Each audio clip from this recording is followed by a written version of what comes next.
Welcome back to episode 2 of this home darkroom printing series. Today I'll be printing 9 negatives and taking you along for the ride. If you missed it, check out episode 1 for more info on all of the equipment I'm using and the goals of this video series. Just like last time, I'm giving away 3 of the prints I make today, so stick around for more on that later. This first image is from January 2023. I shot it in Washington, D.C., exiting the metro at the Federal Center Station on my way to the Botanic Gardens. I shot it on Orwo UN-54, which is a black and white motion picture film that I pushed 2 stops to 400. It lacks an anti-halation layer, which, combined with the 2-stop push, helps the highlights have a really cool blooming effect.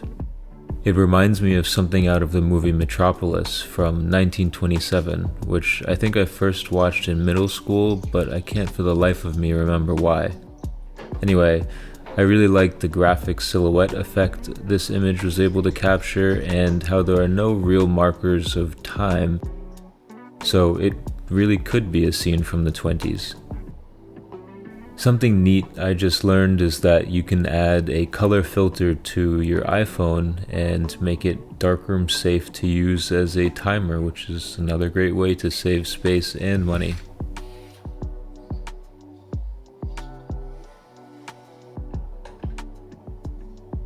These next 3 are from a trip to Lisbon in May 2023. They are all on Tri-X, pushed to 800, developed in Rodinal, shot with some vintage Fuji lenses on my Leica M3.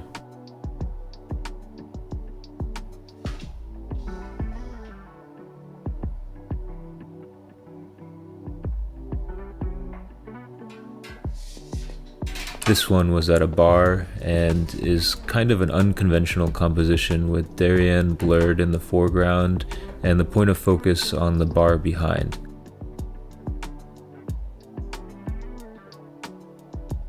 I really like the details of the cocktail garnishes on the bar and the symmetry of the 3 lights with the patron sitting to the right and the bartender in the background working on a drink.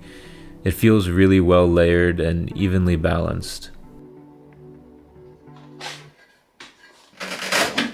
I'm still working through some mismatched darkroom paper odds and ends, but I think I've settled on using 8x10 and cutting it to 7x10, which is closer to the aspect ratio of 35mm and gives me a 1-inch test strip to dial in exposure and waste less paper.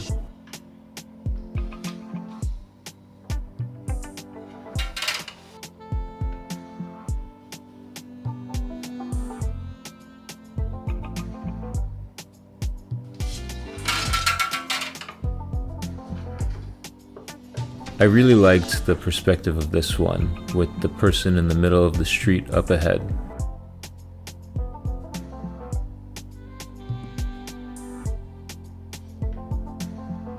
I kept the power lines at the top because I liked the way that it framed the image, and it also created more foreground presence that almost adds to the depth of the rest of the image.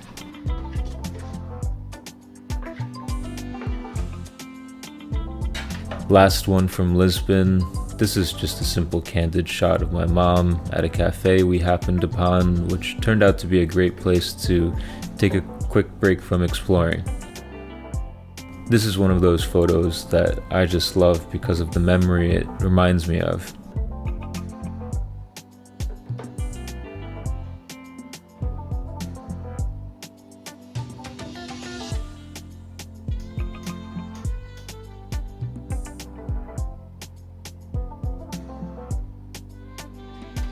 This next one is a portrait of Darien taken in Boston with my Robot Royal 24 camera on Cat Labs 320.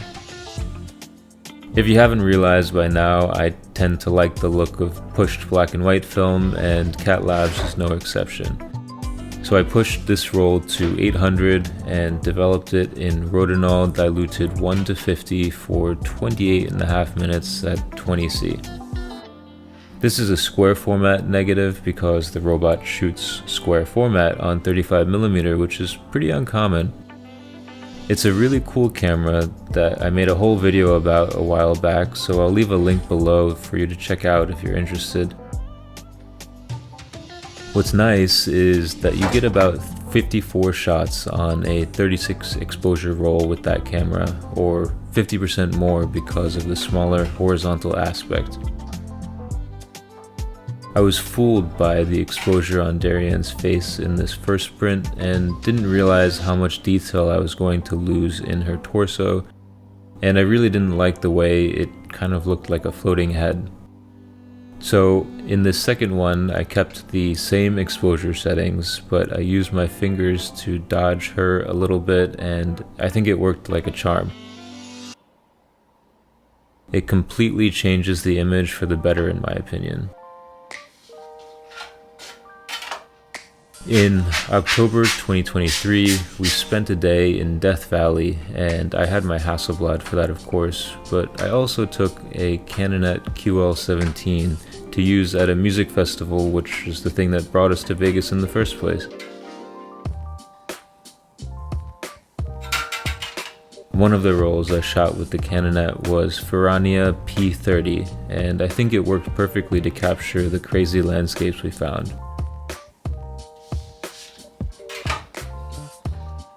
I feel like the lines from erosion in this one are accentuated by P30's contrast and adds to the almost infinite feeling of this image with no evidence of humans to distract from the otherworldly landscape that totally sucks you in.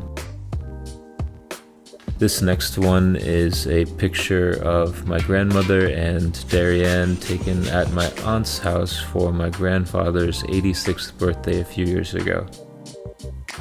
What I liked about this one is how they both had their arms positioned almost exactly the same way, mirroring each other.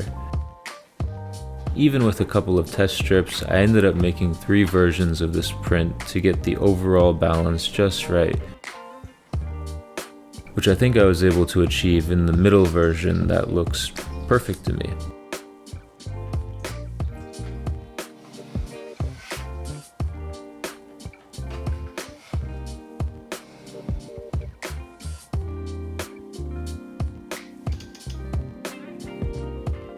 These last 2 are from June 2023 in Rhode Island.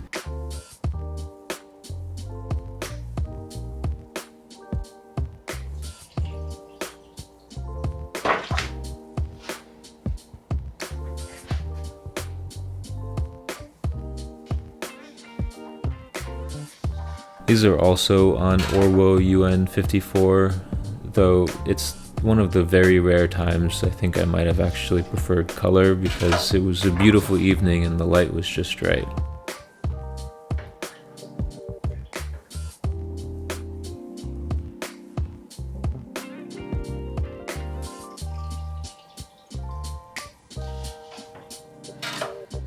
But I still love how these turned out, especially the second one.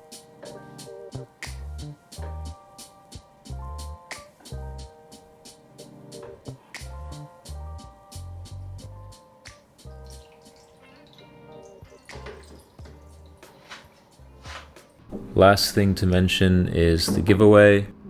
Same rules as last time. Like this video and hit the subscribe button. Comment down below which print is your favorite, and follow Silver Halide Flowers on Instagram. That last step is super important so that I can reach out to the winners and coordinate where I should send the prints to. Again, I'll send them anywhere. Last month one went all the way to Italy, and I love the idea of thinking about my prints being enjoyed all over the world. Until next time, shoot more film.